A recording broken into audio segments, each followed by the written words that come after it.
You're a giant water bug, slow, silent, and horrifyingly efficient. You don't hatch in a cradle. You hatch in sludge, in still water, murky green, thick with algae and mosquito eggs. You are not cute. You don't wriggle playfully. You crawl like something that shouldn't be alive yet. You're barely a centimeter long, but you already have legs like blades and a needle growing out of your face. Welcome to life as a giant water bug. It's not glamorous. It's not gentle. It's eat or die, float or drown, stab or be swallowed. You don't get a warm welcome. You get attacked by your siblings, by beetles, by frogs, even by your own kind. Just bigger, meaner, and hungrier. So you do the only thing that makes sense. You disappear into the mud. Stay still. Stay sharp. Let something get too close. Then you lunge. You don't need practice. You were born with the instinct to stab first. No mercy, no hesitation. Just you, a needle, and your first kill before you even know what food means. You don't roar. You don't chase. You don't flex. You just wait. Still, like a leaf that forgot how to float. But every part of you is a weapon in disguise. Your legs? Raptorial, hooked, sharp, spring-loaded, like crab claws designed by a serial killer. Your eyes? Set wide, unblinking, tracking everything that moves or dares to. Your body? Flat and armored, like a sheet of wet steel. And your most terrifying feature? That thing on your face. It's not a nose, it's not a mouth, it's a beak, a syringe. You use it to stab, inject venom, liquefy organs, and sip your victim from the inside. You don't chase your food, you set the trap, and when it twitches close enough, you snap, clean, mechanical, like a spring-loaded guillotine. You're not a predator in training, you're an assassin in progress. Size doesn't matter, not when your entire body says one thing: come closer. I dare you. You live in water, but you don't have gills, so you improvise. You rise to the surface, tip your rear end just enough to break tension, and grab a bubble of air. Then you dive. You don't move. You don't ripple. You anchor to a reed, blend into the weeds, and vanish like a drowned leaf with a secret. That air bubble? Tucked under your wings, it feeds tiny tubes running through your abdomen, keeping your system oxygenated while you wait, and wait, and wait. You can sit in silence for hours, like a snake with scuba gear. Tadpoles pass, minnows dart, mosquito larvae twitch nearby, and still you don't blink. You can't. You don't have eyelids. You let them come close, too close. Then strike. Legs snap, beak pierces, venom floods the unlucky, muscles lock, organs melt, and you sip, all from beneath the surface, without ever making a sound. Because while other creatures splash to survive, you kill underwater and breathe like you planned it. You don't chase. You don't lunge wildly. You wait, motionless, while your prey twitches, paddles, and assumes safety. They look at you and see a harmless, wet piece of nothing. Until, snap, your front legs fire out, not like limbs like bear traps. The distance is short. The speed is absurd. Less than 1/10 of a second. One moment, freedom. The next, crushed, pinned, pierced. Your beak stabs through exoskeleton or skin like a needle through jelly. And then comes the venom. Paralysis, digestion, dissolution. They don't scream. They can't. You're not chaotic. You're not violent for show. You're a controlled demolition of biology, the calm before, during, and after the kill. Your strike isn't fast, it's final. You don't chew, you don't rip, you stab, and then you wait.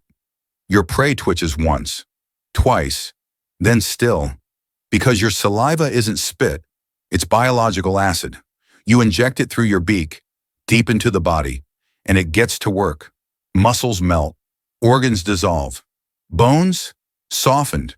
You don't eat meat, you drink it.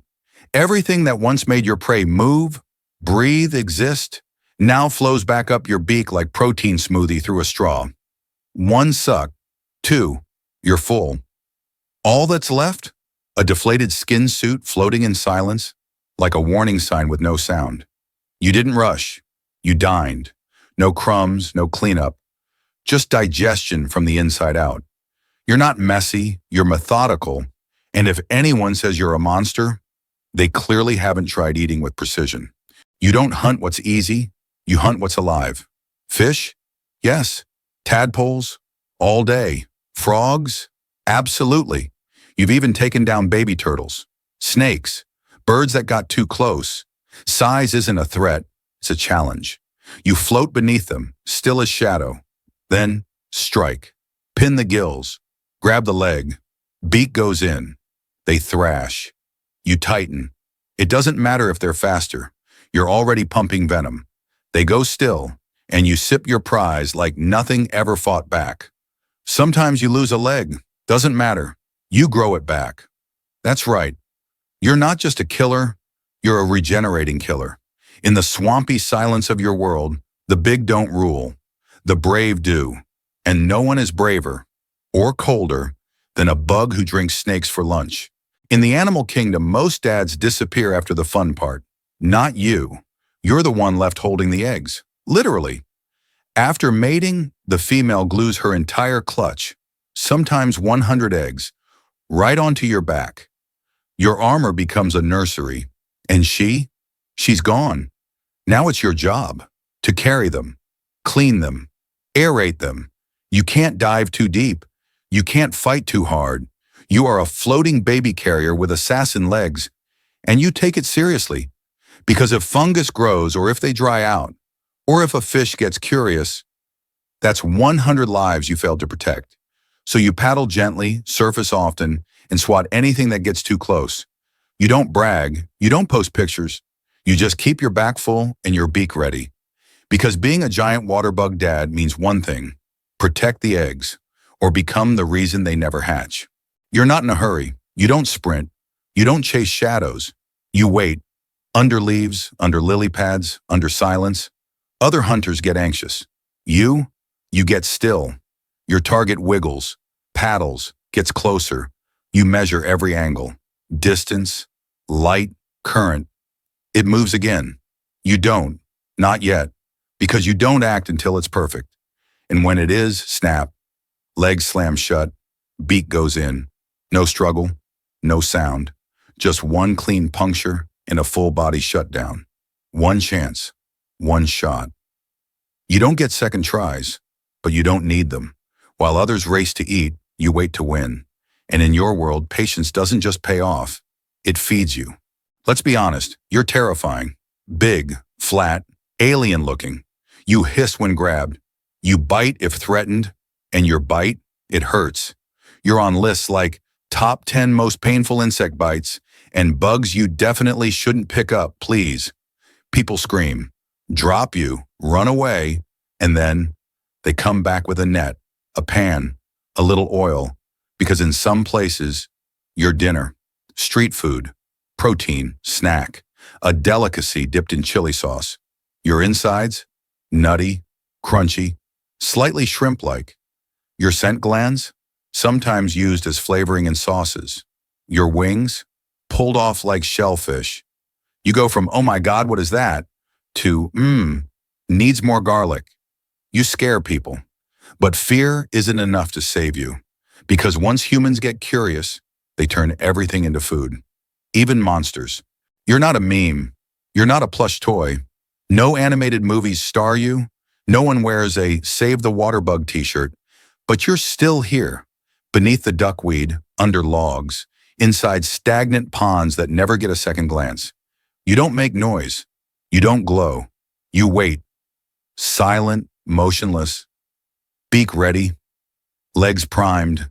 Every other creature in the water, frog, fish, even snake, is one mistake away from becoming your next sip. You're not celebrated, not protected, but you're perfect at what you do. You don't need fame.